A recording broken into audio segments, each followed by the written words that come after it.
You're listening to Wild Things and Wild Places, a Muley Fanatic Foundation podcast that aims to discuss issues and efforts related to the Muley Fanatic Foundation mission, the conservation of mule deer, furthering the sport of hunting, and sound wildlife management. Everybody knows I'm a Muley fanatic. It's time for Wild Things and Wild Places. And here's your guide, Joshua Corsi. Another great episode of Wild Things and Wild Places, and this one took the show on the road. The outlying outskirts of Reno, Nevada, here visiting today with Chris and Pat, who lead the charge for the Sierra Front Muley Fanatic Foundation chapter based out of the Reno area, and all of that Sierra Front. Welcome. Glad to have you guys here. Thanks for inviting me here to be here. Yeah, thank you for coming out. I guess it was an invite. It was like, hey, man, I'm coming through. Can you make some time? Those are the best kind of visits. Those are the best kind, yeah. No, I appreciate the hospitality. I appreciate you taking some time out of your schedule. You guys have done some great things, and let folks know not only what you've been able to do as a chapter, but I think more importantly, how this got started and why you were interested in reaching out to the foundation and talking about getting this seed planted in your neck of the world and the progress you've been able to make. And Chris, that started with you, so maybe just let folks know how this came to be. Yeah, I guess it was 2019. I had heard a podcast, possibly with you guys on Randy Newberg's show, and I started thinking about the state of Nevada. We have a massive mule deer herd. It's kind of in flux. It's kind of going down from a management standpoint. And I was just trying to think of what I could do as a hunter and conservationist to be more involved. And so I reached out and got a hold of Chris and decided it was something I wanted to try and do, mostly based off of your guys' funding model, trying to find something that I could put the most back into our state and our herds, because I had no real idea how to go about doing any of that on my own. And you guys had such a good network going from what I heard. And so, yeah, after that, reached out and kind of got everything going. And then COVID hit and shut us right down. Yeah, boy, that was a challenging time for everybody. There's no doubt. Chris, was Nevada native, born and raised here? Born and raised, yep, second generation.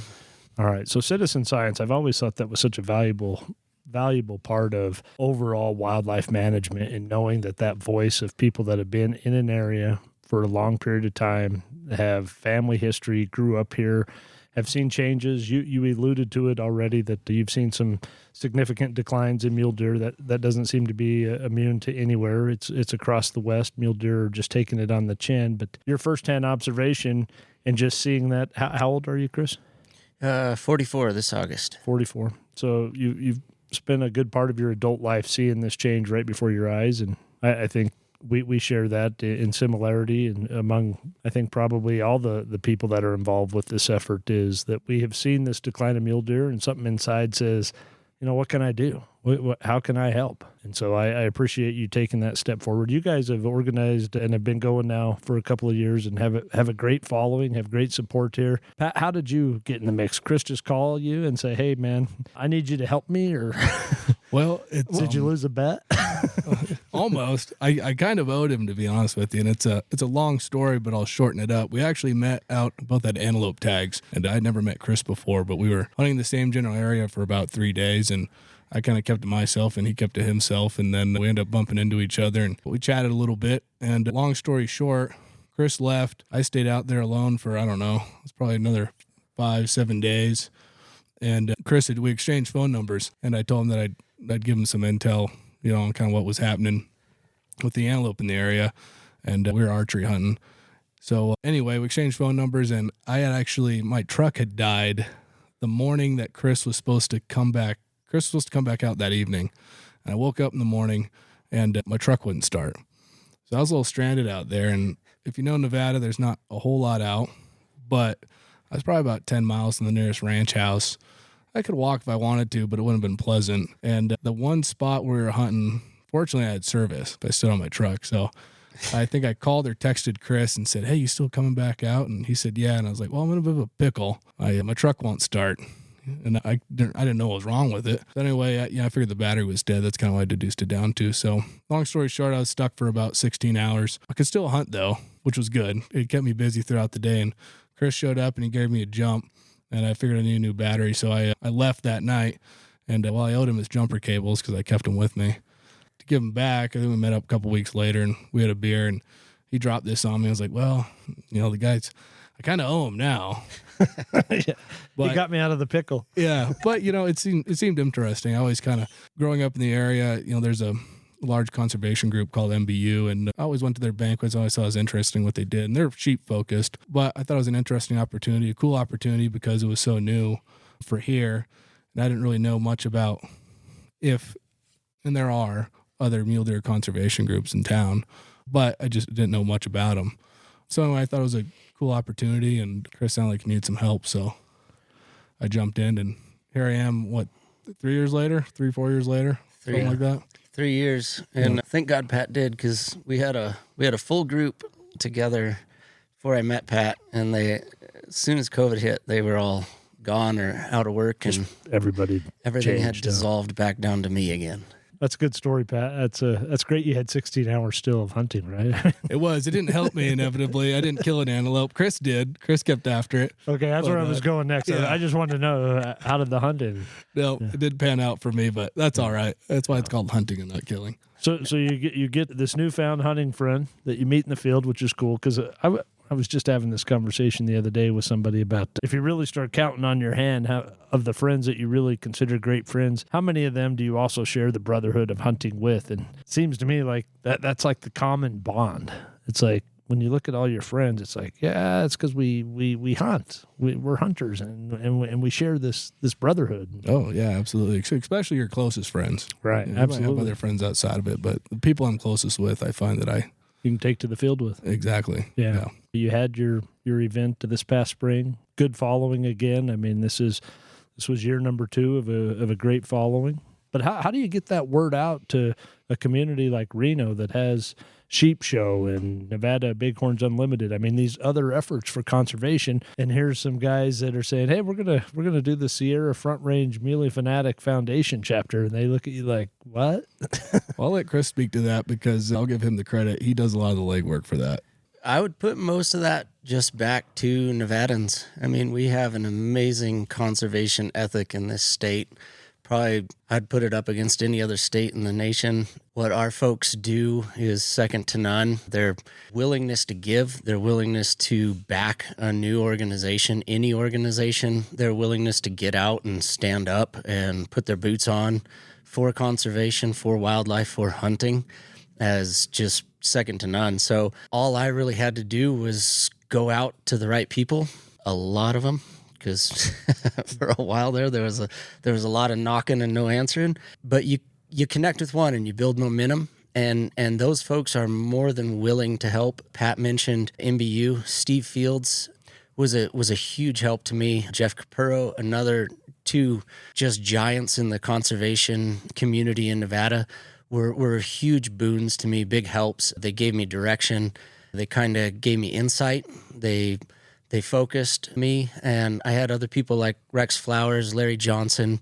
These are amazing people. Tom Smith. These are all guys who have been doing this since I started hunting with my grandpa when I was, just 12 years old. As soon as I could get out there, these guys have been doing it for the last 30 years, and I got lucky. I got turned on to the right people at the right time, and they were more than willing to help me, and it built a lot of momentum for us, and it focused me in the right direction, so I didn't spend as much time wandering. So just the folks in Nevada, they made it easy on me.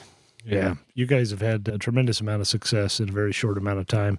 Let's talk about that. Let's get right to it and flesh that out a little bit, because that, at the end of the day, that's really where your heart was driven, was to make a difference. And you can only quantify that by the support you had locally in the community that you've been able to gather, and you had that. You generated a significant amount of revenue, and then you get that revenue put on the ground, and that's where you're holding yourself accountable to the people that are supporting the effort. How hard is it from the efforts that go to raising the funds, getting the support, filling a room, having a good time, getting the merchandise, having a nice dinner, people having a good time talking about things that we love and care about in conservation? But then when people go home that night and the next week, you're closing that out, you're paying the bills, you're figuring out exactly where the chips fall and the dollars that you have left. you get that dollar amount and then you want to do something with it. Where do you go with it? That part's pretty simple. Endow here. Look, for folks that don't know, Nevada Division of Wildlife. Yes, correct. Yeah, so Endow here, which their headquarters is based out of Reno. I happen to know a couple folks there. Chris knows a couple folks there. And I actually had a connection with the deputy director I'm still close friends with him.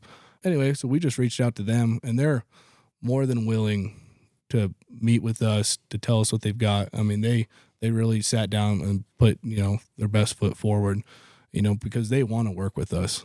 I mean, when I sit down with them, I don't know if you get the same feeling, Chris, but it's, they're presenting to us is kind of how it is. And so, I mean, from that standpoint, it's pretty simple. It's just as simple as reaching out to them, one of the local biologists, and, they get with the people, depending where we want to spend the money, which we try and focus it here locally. The past 2 years, we spent our money in Washoe County, which is not the county we're in currently, but it's just about probably 5 miles away as the crow flies, if not closer. So yeah, I mean that's pretty much the process. That's the easy part. The hard part's the banquet. Easy? Okay, yeah, that's good. absolutely. Yeah. Some of our chapters have not found that to be the case. Some of our chapters have struggled in trying to define worthwhile mule deer specific projects. It sounds like Endow has kind of just a plethora of projects that are on the shelf waiting for funding and priority. And if you come to the table with an interest and some money to try to get some of those projects to fruition, they're willing to help and facilitate moving the ball forward. Yeah, that's huge. It's absolutely true. I mean, they sit down and they ask us, what kind of projects do you want to do? Do you want to do herbicide treatment? Do you want to do planting? Do you want to do deer collaring? Do you want to do water projects? I mean, really anything and everything is available, and they're willing to, put the money towards that. All right, so that's probably some good segue into transition in how you determine where you want to put the money, knowing you have a variety of projects available to you. You have a committee as part of the chapter that exceeds just the two of you, and then you guys sit down and review project proposals, and you figure out, some sort of ranking system of how you're going to prioritize which one has the most interest. Or yeah, we do. So we got really lucky. Second banquet, we met a gal, Danielle Carpenter. She has a biology degree in mule deer management. Very smart, very capable. Really lucky to find her, and we brought her on. So currently we're expanding our banquet group, and we're expanding our allocation group. But as of now, it's myself, Pat, and Danielle. She's kind of our, expert in the field. Pat and I are kind of in tune with the biologists and the management side of it through hunting. So we're currently looking for new members to come into the allocation committee and into the banquet committee.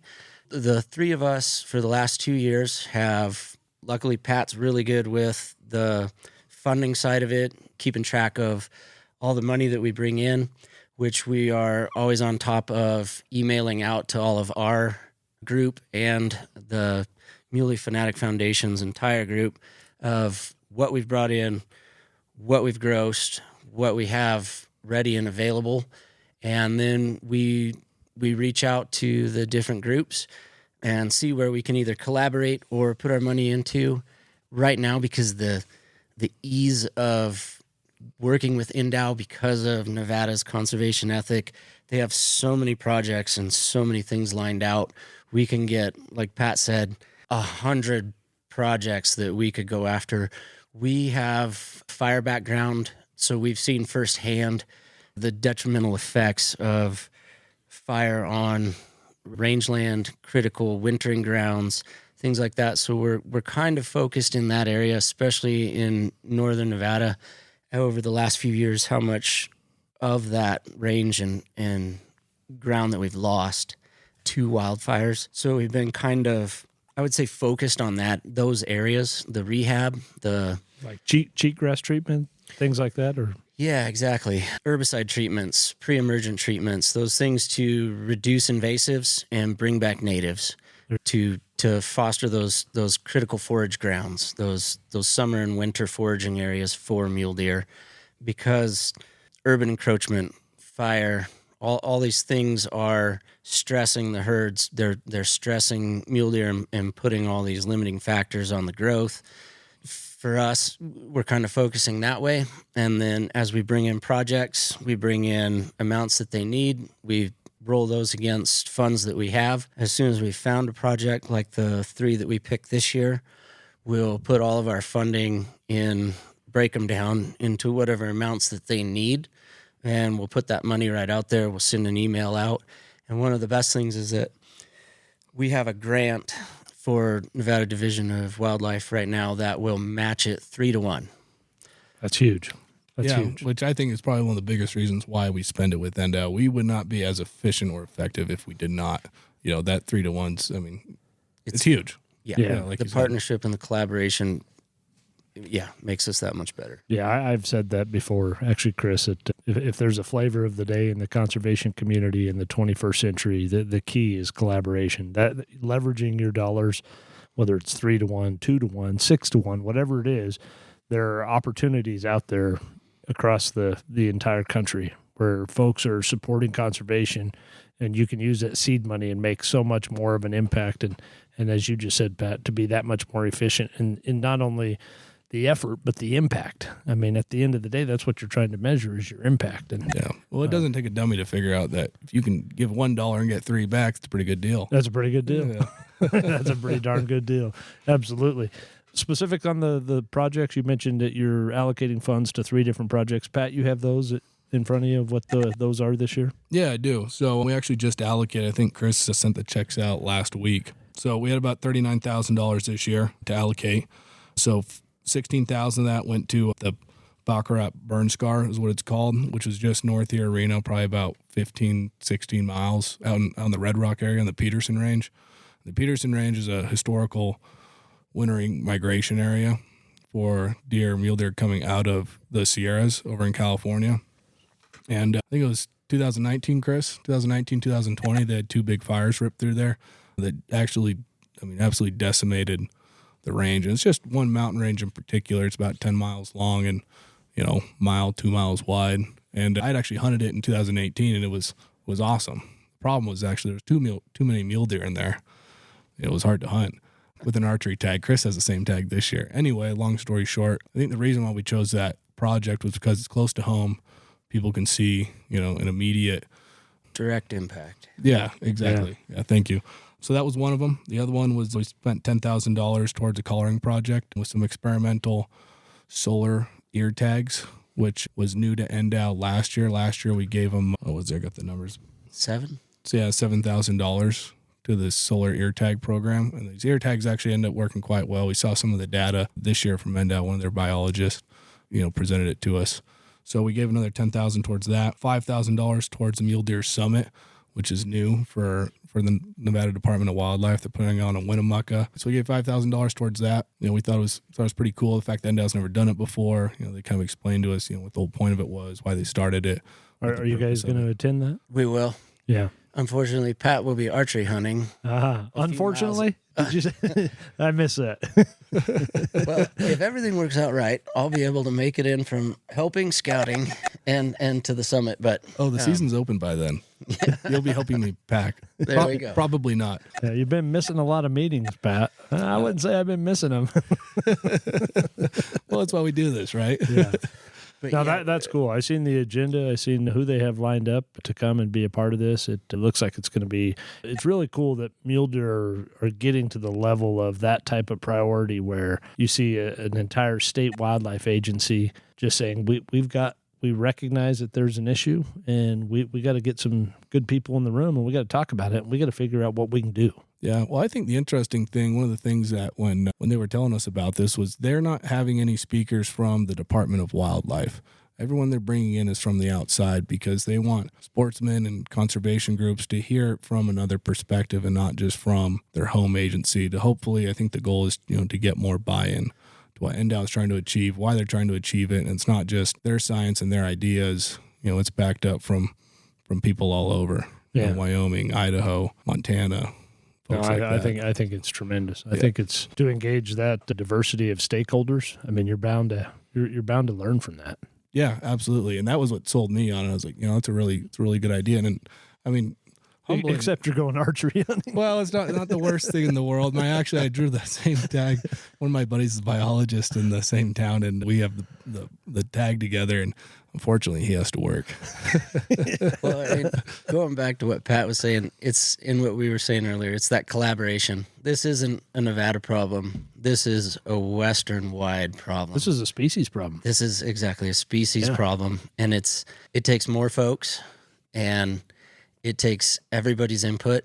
And like Pat said, the buy-in is important because the guys in the field, the guys like us, the guys that are seeing the problems, seeing the predators, seeing the habitat loss, seeing the fires, seeing the animals declining over years, over generations of hunting and being out in the hills, we need to get everybody on board. We need to have more collaboration like this. And that's why this was an important project for us. And we'd love to see this kind of project being pushed.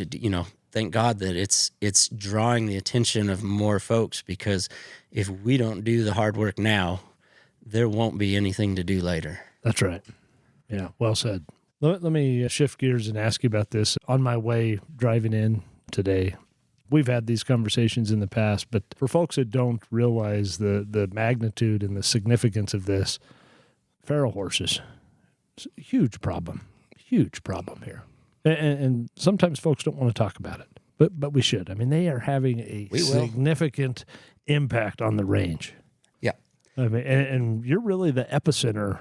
When anybody talks about having a feral horse problem in their backyard, they don't understand what you're dealing with here. I mean, where other communities have deer crossing signs the next 5 miles, you have feral horse signs. I mean, it doesn't say feral, but that's what they are. Yep. Yeah. Yeah. And You have horse crossing signs. Yeah. I mean, you're in the heart of it. Especially where we're at now, here, we're doing this podcast, this range. We're in the heart of the Virginia range, the number one 400 times over AML horse range. And of course, when you start talking about horses, you start getting into politics. And this isn't a BLM problem because this is state land. Correct. Is someone just turning a blind eye? Or is it just there are so many other political pressures that you pull this lever and you get this reaction from this? And I mean, but it's a problem. And at the end of the day, it just seems like you're just getting the can kicked down the road. But my understanding for this range in particular but it's mostly private land in here. And I think I don't know this for a fact, but my inkling is that every time, if Vandow tries to get something going, they're just automatically met with resistance, with lawsuits, because there's so much private land out here, not necessarily owned by Nevadans either. It's held by outside companies, large companies. And so ultimately they just become sanctuaries then for these horses, right? Yeah, exactly. They are, and they're romanticized, they're popularized, they're pushed as these heroes, these iconic images of the West, which in a way they are. Everything has a right to be on the landscape. There is an appropriate management level of every animal: cattle, sheep, horses, deer, antelope, elk. Everything is managed. All of those are managed except for one, because there's such a fervor and a heartfelt misunderstanding of one animal's place in the landscape. And that is to the detrimental effects of all those others that I listed. There's a great documentary out there. It's just a short film. It's called Dirt Poor Horse Rich. YouTube video? It's a YouTube video. Okay. It will change your opinion, I promise you, if you watch it. If you watch what's happening on the landscape, if you look at Nevada, the amount of horses that are over the appropriate management level, which is AML, the fact that they're allowed to spring graze, which no other domestics are allowed to do. The feral horses can spring graze. They can have detrimental impacts on that spring forage, which then doesn't turn into summer and fall forage. They trample waterways. They're more aggressive than most of the native wildlife. They're territorial, and they're in such large herds that they can trample and denude the vegetation in a spring and actually dust in and stamp in the waterways to where those springs will either flow underground or stop flowing at certain spots. It's incredibly dynamic. It's incredibly emotional. You've got science on one side and you have emotion on the other. Yeah.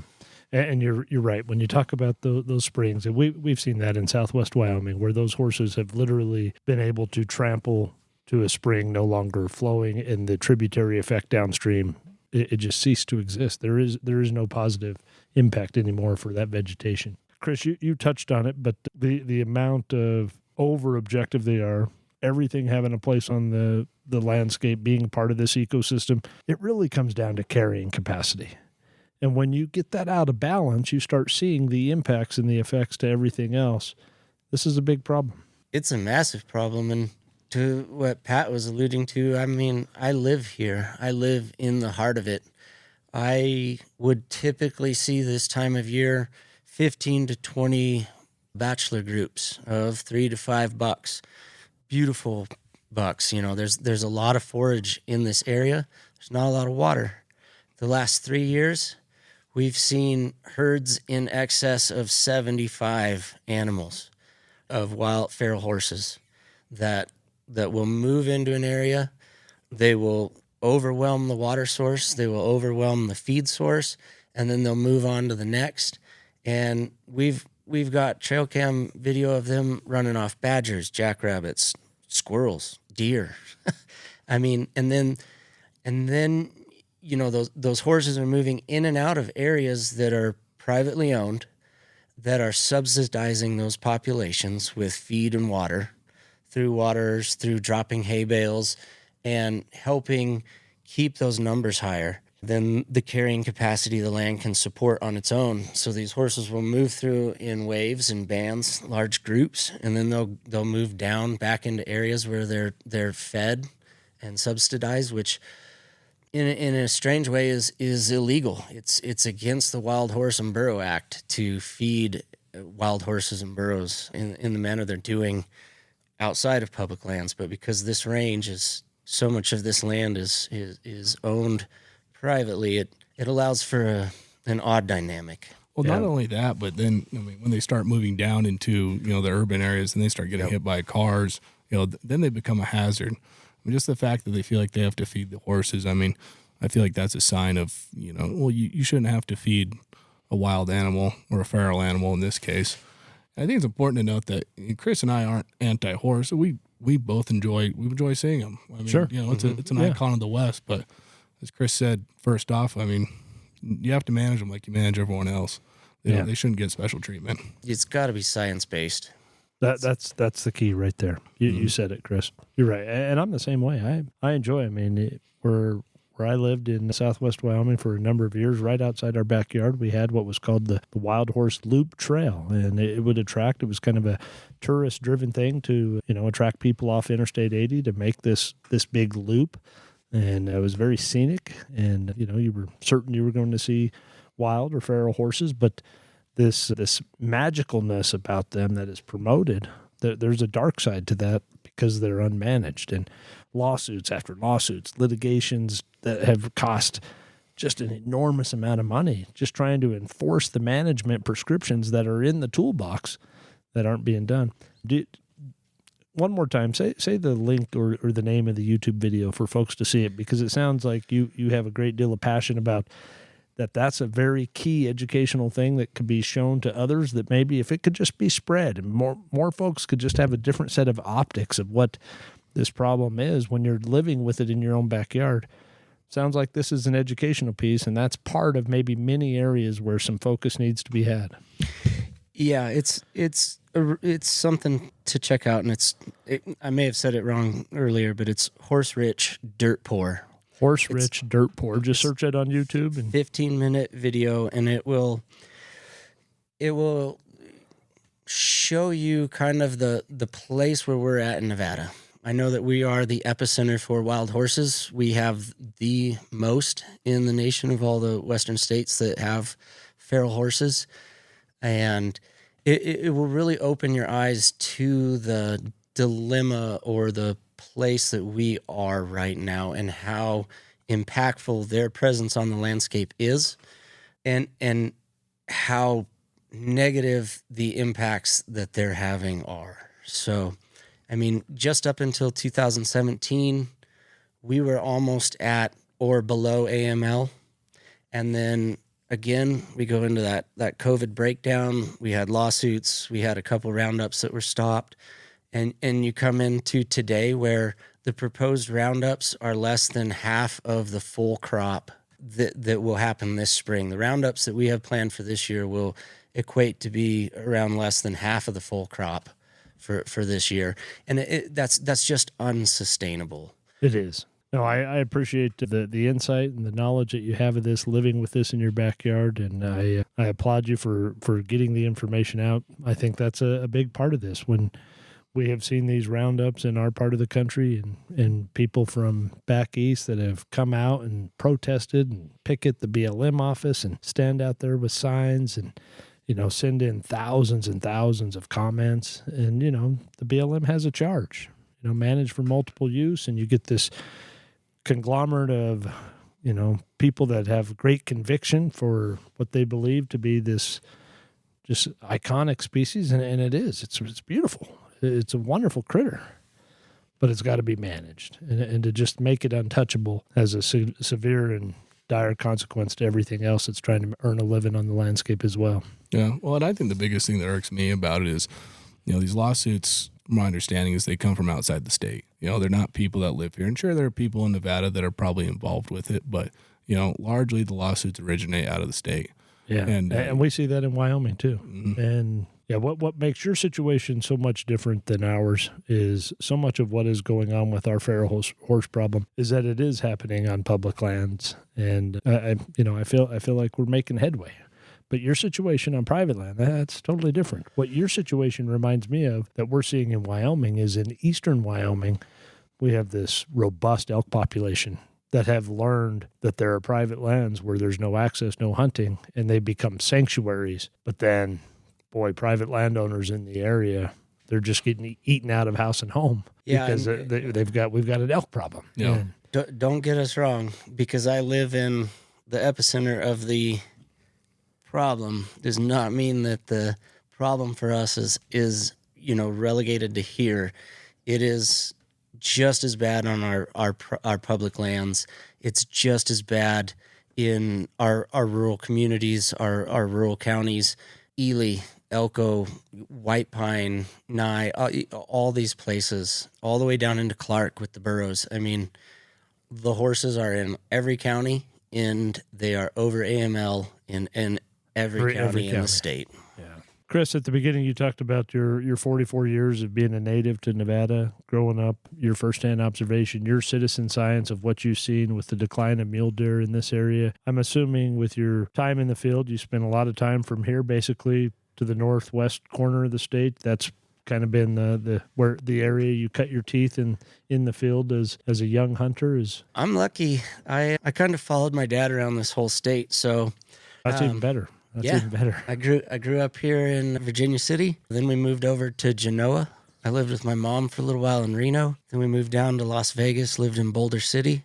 So I got to see the mule deer, the sheep, the elk, and my grandpa and I would always hunt the northeast side of the state from the Jawbridge down to Ely. And so I've been lucky in that regards to see and live in the north, south, east, and west of the state between firefighting and just hopping around and hunting. So, yeah, I've been all over. I've seen folks do amazing things with sheep. I've seen folks do amazing things with elk, and I've been a mule deer hunter my whole life. That's what Grandpa and I did from the time I was way too young to hunt until I got the first chance to squeeze the trigger.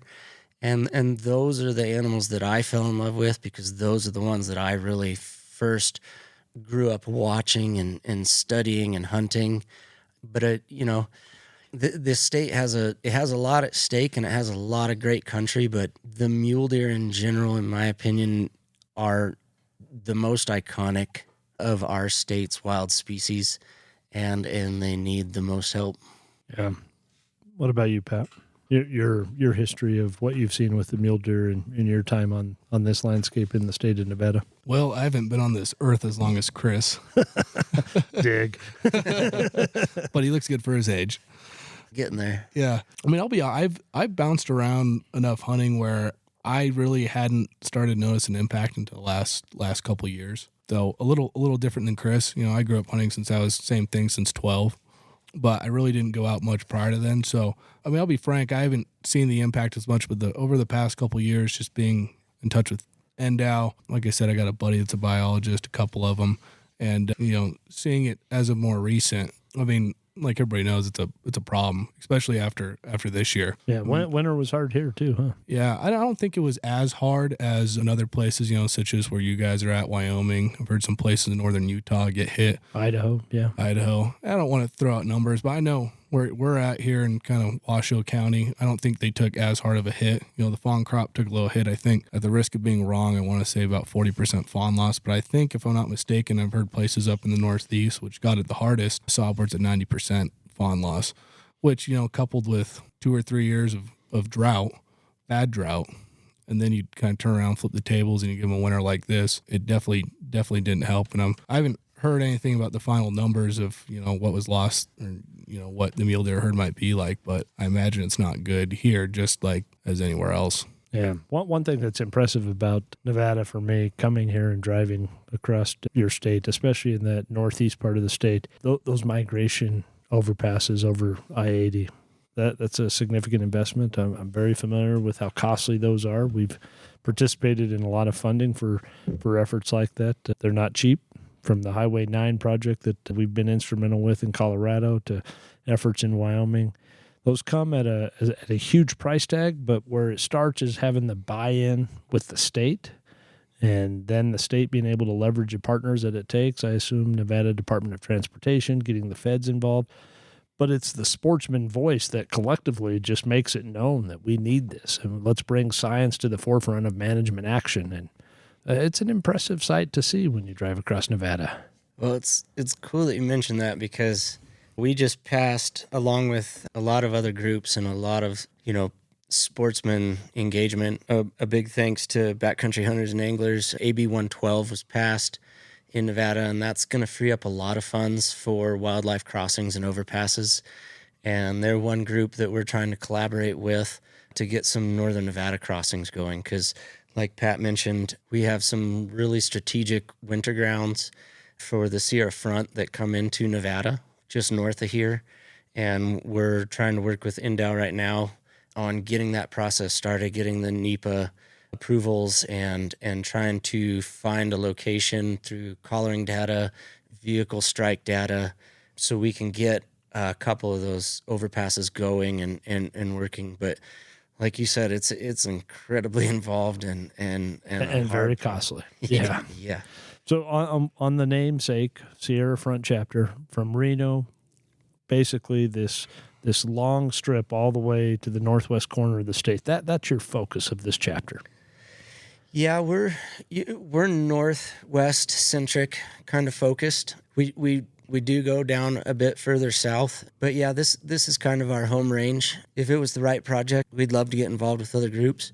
We'd love to see some folks jump into southern Nevada, because there is an amazing desert mule deer herd down there in the Mojave. We'd love to get another chapter going. We'd be there to support them and help them in any way we could. So if you guys are listening down there in Clark, somebody should step up and get a chapter open. Get a chapter. There's the call right there. Maybe you Go Hunt boys could jump on it. Yeah. But yeah, that's our focus. That's our home turf. That's where we would like to see our dollars spent, because our state has a lot of amazing mule deer country. It has a lot of amazing herds that are doing well, but our little corner of the state is kind of hurting. And when you look at numbers, you see the fastest decline rates in the herds and everything kind of in our area. And we have the carrying capacity, we have the feed, we have the terrain, we have the habitat, but for some reason we just don't have the increasing numbers. And I think one of the big things is we want to spend our money here so people that support us and go to our banquet, they can see the actual result. People can relate to 100%. it. The projects we've done the past 2 years have been within 15 miles of Reno, which I think is important when we send an email out or when we talk at the banquet, people can actually relate to the areas, see the burn scars. And if they want, they can drive out there and they can see, the impact that, spending this money, the herbicide treatments or the seeding projects actually has on the landscape. I think that's pretty important to us as well. Yeah. Do you have a date picked for 2024 yet for your next event? Do, and I believe it's February 26th. Oh, I'm glad you know that. It's hard to think about that when you got archery on your mind here in just a couple weeks. Huh? My priority shifted a little bit, but I'll get back on track here soon. Yeah. 24th, February 24th. February 24th. Same location at the Elks? We're throwing things around. We're looking at expanding. We're looking at a couple new venues. We're gonna change everything up this year. We're gonna have new games, new prizes, potentially a new venue. We're trying to make it bigger and better every year for our folks who support us. So we've got some things in the works that we're pretty excited about. Yeah, that's something I don't think oftentimes gets enough credit in how much effort the chapters put in trying to always change it up to never know that you can go to a banquet and you don't ever want to hear someone say, it was just like last year. Yeah, so instead of prime rib, it's barbecue. No, I mean, that's an effort that the chapters put a lot of effort into, and you guys clearly are already doing that, and I applaud you for that because that's what you're doing. You're being a host, and you want to keep people entertained. And a friend of mine we just had this conversation maybe a week ago. Jim Shockey was at the 10 Country event, and Rowdy Anderson, the chair of that chapter, he took Jim back to the airport, and he said, the most powerful thing Jim told me while we were driving back to the airport is, before you can educate them, you got to entertain them. And I thought, that's pretty good. That's pretty good. That's about spot on. So, yeah. I mean, you guys put on a great event. It's been great that you've had the partnership with the Elks. It's a nice venue, but bigger and better. If that's the goal and that's where you're after, then I'm sure you'll make that happen. Pat, anything you want to add? No, I don't think so. I think Chris pretty much hit the nail on the head. I will like to reiterate bigger and better, but we got to get a little bit more efficient. So if there's anyone's listening that wants to donate money, items, time, we're all for it. The more donations that we can bring in, obviously there's a cost benefit analysis there. We can spend less and, hopefully get more in return. Yeah, and more volunteers, right? Exactly. Yeah. More people helping be ambassadors for your effort here. Yeah, and fortunately, give a shout out to the volunteers who had the past 2 years.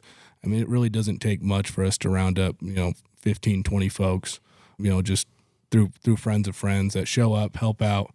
We feed them. They don't really get much in return, and everyone's awesome, super helpful, which really takes a lot of stress off of Chris in particular, and myself. So we really don't have to worry about that so much. And to what Pat's saying, and everybody listening, this thing started with just Pat and I. Pat and I together put on the first banquet with help from headquarters. Then we brought in Danielle. So.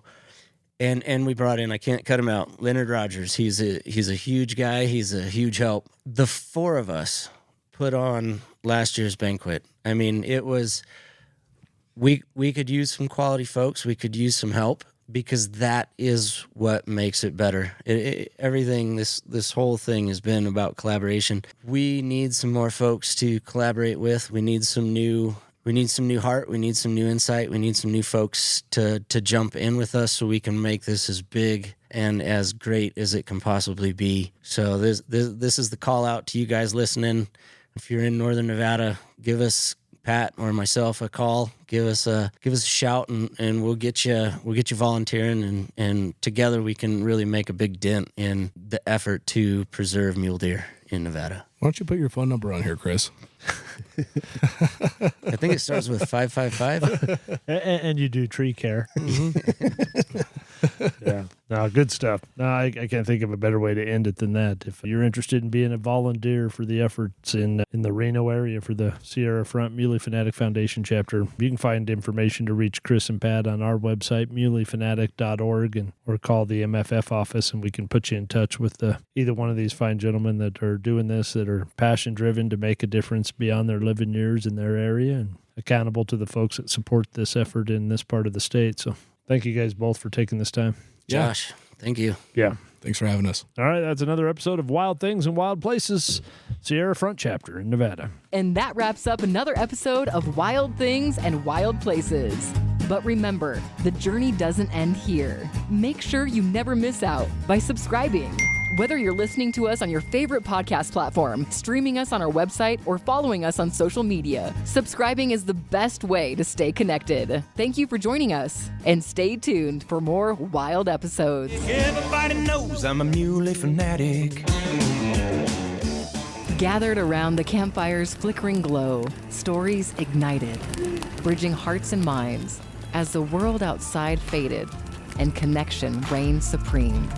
Welcome to Campfire Chat. And glad to have you along for the ride. And joining me today is a guest on Campfire Chat, Paul Vandiver. Welcome, sir. Glad to be here. Yeah. So you were a hunter. You kill stuff and you eat it. I kill it and I eat it and I love it. And you love it. I love it. It's my life. It is your life. It is my life. It's one of the top priorities, more than my job. Just right up there, family just falls a little underneath. I got to have family first, then hunting. And then hunting. Then hunting. And it's been that way for how long? As long as I can remember. Probably kept me from going to prison and jail other than my job. It's the adrenaline that I chased and had to have. So Being a law enforcement officer, that's good that you got that out of the way out of the gate. There was that wishbone, right? And I can go either direction. I love that adrenaline. I love that chase. And I was in trouble as a kid, and someone kind of pushed me in the right direction, and I could still get adrenaline and chase bad guys, and that's what I did. Born and raised in Nevada. Born and raised in Nevada. Yeah. Earliest hunt, you remember? Earliest hunt I can remember is a mule deer hunt in my late teens, and it was in the Jarbidge Mountains of northern Nevada, Area 7. Just sticks out like the strongest memory ever. And that's what hooked me in, hook, line, and sinker. Yeah. A harvest? No, misses. Lots of misses. Lots of misses. That buck fever back then. And that's why you remember it. That's why I remember it. I was like, I got to get better at this. Yeah, those are the ones that keep you awake at night, aren't they? They do, because back then it was just, talking early 90s, late 80s, it was just incredible times to be in that Jarbidge Mountain area. The deer were amazing. Yeah, big difference compared to today. Huge difference, but we have a nice comeback, And Dow's put in those crossings over tremendous. and it's just the money and just the difference we can tell up there has been amazing. That northeast part of Nevada, when you're coming through there and you see those prominent wildlife crossings right over I-80, essentially, you can just look around north, south, and you just know you were in God's country. It is. We used to just tell back then that it was hunting season because you'd see all the dead deer on the roadway. We knew the migration had started. And they were gonna cross I-80, and you just knew it was time. But nowadays we have the deer crossings, which just make it a whole lot safer for the folks on the roadway as well as our deer. Yeah, maintain that connectivity and motorist safety. I mean, it's a win-win. Absolutely. Yeah. Kudos to Endow for the effort and the investment they put forth, and all the many partners that have been a part of bringing those to fruition. Good folks, I love them all over there. They do a great job over there. So you got some huge, and I say huge because you're the exception to the rule in my book. I mean, you got huge hunting plans planned from September all the way to January in multiple states. I try to keep it busy in the fall. My wife, considers herself kind of at home by herself with the kids because in the fall I hunt like crazy. I try to get at least a good week or two a month hunting all over the West. All right. So in September, what's that look like? Late September, we got a general deer tag. We're hunting just west of Salt Lake City and so units over there. So that's going to be general muzzleloader. Okay. And then we're to stay in Utah and roll right into the general elk season, and that's going to be branched antler bull elk. So I think it's any bull on that season. That's going to be with a rifle. Okay. So that'll be the end of September, first part of October. So for a couple of weeks, we'll be hanging out in Utah. Yeah, and then November, you're going to rush off to another state. Yeah, November, we sneak over to Colorado for, again, another elk and deer hunt. We got Lucky and Drew elk and deer tags over there. So same unit. So we'll be hunting that unit. None of those are over the counter. Those were draw. We had a few points, so we were able to score in Colorado. We try to go back every 2 to 3 years to Colorado. We try to do the same thing. If we're going that far, we stay the entire season. We hunt deer and elk. Yeah, and then December, you're going to Arizona? We got the lucky Arizona elk tag. How about that? Yeah, me and another buddy ended up drawing, people are going to hate me on this one, drawing my third in a row Arizona You're elk that tag. guy. I'm that guy. You're that guy. Drawing 3 Everybody knows elk that tags guy. in a row. I don't know what it is. Must be doing. I'm gonna knock on your table right now because I don't know how I did it. I hope this continues because that's the best elk hunting I've ever experienced in my entire life. Arizona is something special. Is it? It really is. Yeah, and you've hunted elk in other states, but that one, it's creme de la creme, huh? Never experienced anything like it. Arizona elk's got me addicted and hooked in, and I'll try to get a tag anytime they'll give me one. And then in January, you're not done. You're killing an elk in Wyoming. Back to Wyoming for January. And then I'll hunt my own property. We have a little ranch here in California. We got a bunch of blacktails running around. So Turkeys like crazy. In fact, we're giving away a turkey hunt today here at this event and on my property. So I'll give away a turkey hunt for 2. And then the deer, we always do 1 youth hunt on the property. So I'll be hunting with a youth on our property, kill his first blacktail buck, and then we'll hunt that. And blacktail a little different. They rut in mid-September to end of September. So the hunting is off the charts on the property. And then they go nocturnal. Like they do in the summer, and then they go right back to nocturnal after the rut. Wow. Yeah, good stuff. This will be an epic fall for you, no matter whether you harvest or not. Just the trip, the camaraderie that you'll have with sharing those experiences in the field with friends and family. But how important is the game meat itself for the dietary consumption of your family? So I'm a little bit of a freak. I'm kind of a health freak, and I love to eat pretty much wild game only. We do have to subsidize. I use a little grass-fed beef every year. I buy half a cow, but I have 4 kids. So they're all at the house with my wife, and we all eat pretty much big game throughout the year, but we subsidize with a little grass-fed beef because even with as many elk as we're going to get, we usually go through that by probably June or July. Yeah. Favorite big game animal to eat? Elk, for sure. Elk. Yeah. All day long. Tenderloins? Tenderloins and just elk burger itself. I could eat it for every meal and not ever complain. Yeah, you process your own meat? I do most of the processing, and then what I'll do is I'll take whatever of the scraps and the stuff I don't use for the big cuts and make that into burger because literally I eat a pound or 2 of elk burger a day. Yeah. It's pretty much my go-to. Yeah, and tremendous dietary consumption. Yep.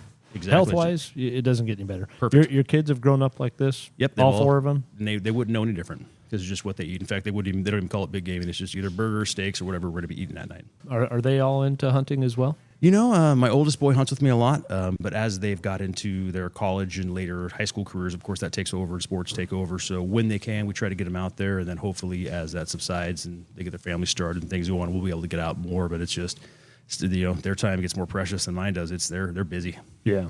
Yeah, absolutely.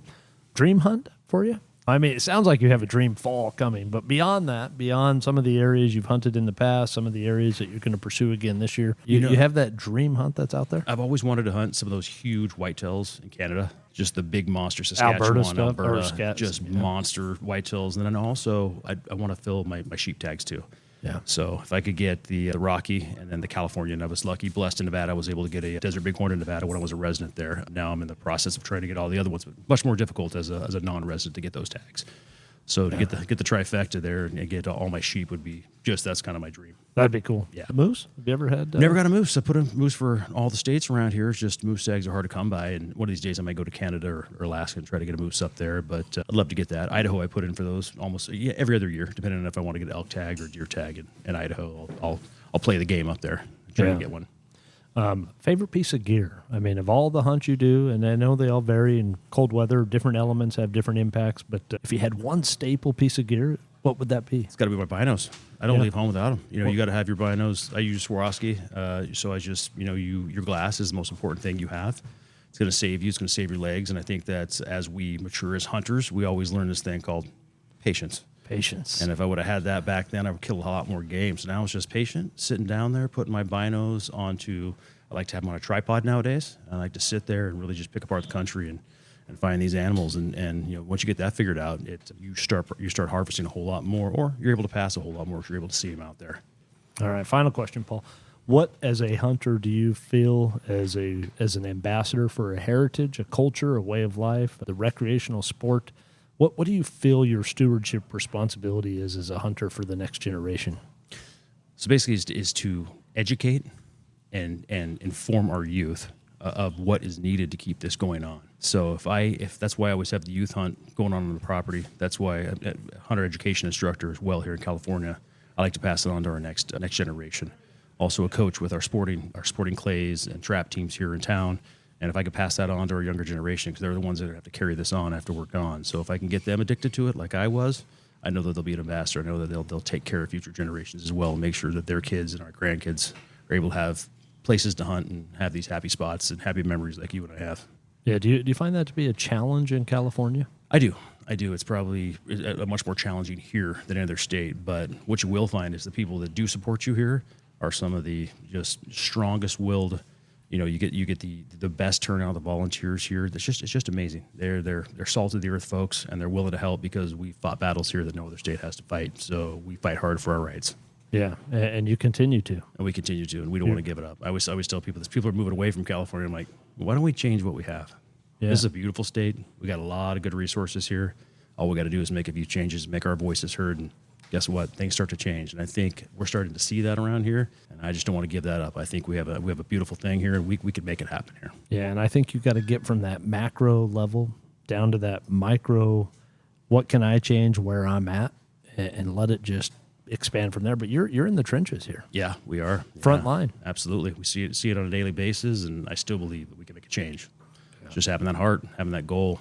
And you can't lose sight of the fact that you have to be able to find that. Yep. And the optics to know that it'd be easy to just tuck tail and say, it's a lost cause. I'm out of here. A lot of folks have done it, and they go to a different state, and sometimes they're taking their rhetoric with them over there. And I'm like, well, I'm ready to make the change here. Yeah. I like this place. There's certain things I like about it, especially the weather. Weather isn't bad. Weather isn't bad at all. Yeah. Hey, Paul, great just to visit with you about hunting. I'm glad you're a hunter. I'm glad we share that in a common bond as brothers in a very, very small demographics of what is a dying culture. And we're not going to let it go on our watch. We're going to change it. Not on ours, Josh. We'll be here. Promise you that. It's going to be good times. We'll have fun doing it too. Yeah. All right. Thanks, Paul. All right, brother. Appreciate it. Wild things in wild places. Yeah. And the sub show, Campfire Chat. Glad to have Paul Vandiver here from California, been able to visit with us. All right, Paul. Thanks. Happy trails. Appreciate you. And that wraps up another episode of Wild Things and Wild Places. But remember, the journey doesn't end here. Make sure you never miss out by subscribing. Whether you're listening to us on your favorite podcast platform, streaming us on our website, or following us on social media, subscribing is the best way to stay connected. Thank you for joining us, and stay tuned for more wild episodes. Everybody knows I'm a Muley Fanatic.